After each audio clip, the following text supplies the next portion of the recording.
Under the One State, One RRB policy, the government recently notified the amalgamation of Ellakwe Dehati Bank and J&K Grameen Bank with effect from 1st May. The consolidated institution will be sponsored by J&K Bank. But this decision has triggered a wave of concern among many bankers. What's different here? J&K Bank is a private sector bank. All other RRBs across the country are sponsored by public sector banks like SBI, PNB, and Bank of Baroda. And that's where the conflict begins. Back in November 2024, the All India Regional Rural Bank Employees Association wrote to the Department of Financial Services objecting to J&K Bank's selection. Their letter read, J&K Bank is a small private bank having no All India exposure. The system, work culture, and ethos differ from that of public sector banks and may not align with the rural mission of RRBs. Their concerns were echoed by RRB employees in Jammu and Kashmir as well. One employee told Kanal, J&K Bank has shown little emphasis on priority sector lending. It has penalized borrowers for not using their limits and raised interest rates on small business loans. This could undermine the idea of social banking. The Federation of Chambers of Industries Kashmir also voiced discomfort, citing J&K Bank's lag in meeting its priority sector lending targets and its higher-than-average lending rates. Employees of Ellakwe Dehati Bank have submitted a detailed objection listing several concerns. Deviation from national norms. All 28 RRBs are currently backed by public sector banks. J&K Bank would be the first private bank to sponsor an RRB, a move they call regressive. Limited rural reach.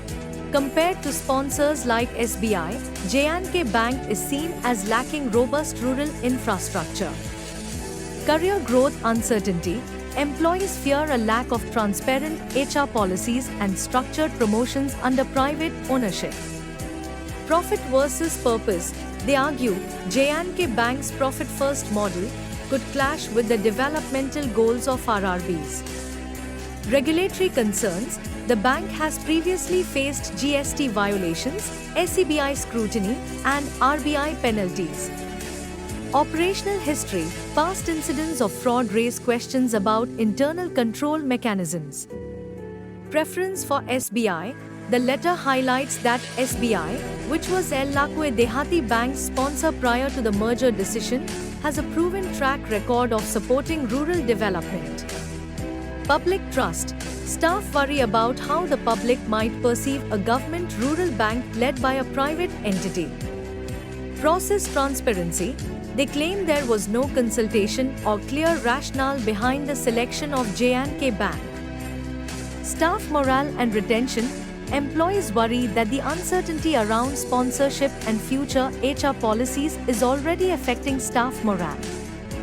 One employee told Kanal, appointing a private bank undermines the role of public institutions. Many believe that AIRBEA should actively oppose the selection of J&K Bank over the State Bank of India. They believe the decision could impact employee morale, public perception, and long-term sustainability. However, not all voices within Ellakwe Dehati Bank agree. An official from the bank told Kanal, the majority of staff within Jammu and Kashmir are optimistic. They see this as an opportunity for growth, better reach, and integration with a well-established local institution. They point out that the larger service area, combined with the financial backing of J&K's biggest bank, could improve rural access and efficiency. Furthermore, some industry associations believe this move aligns with the union government's broader development vision for the union territory. This issue isn't just about a name on paper. It's about systems, values, employee welfare, and rural trust. The real question is, can a private sector bank deliver on the public responsibilities of a rural development institution? Or will this amalgamation set a precedent that changes the nature of RRBs nationwide?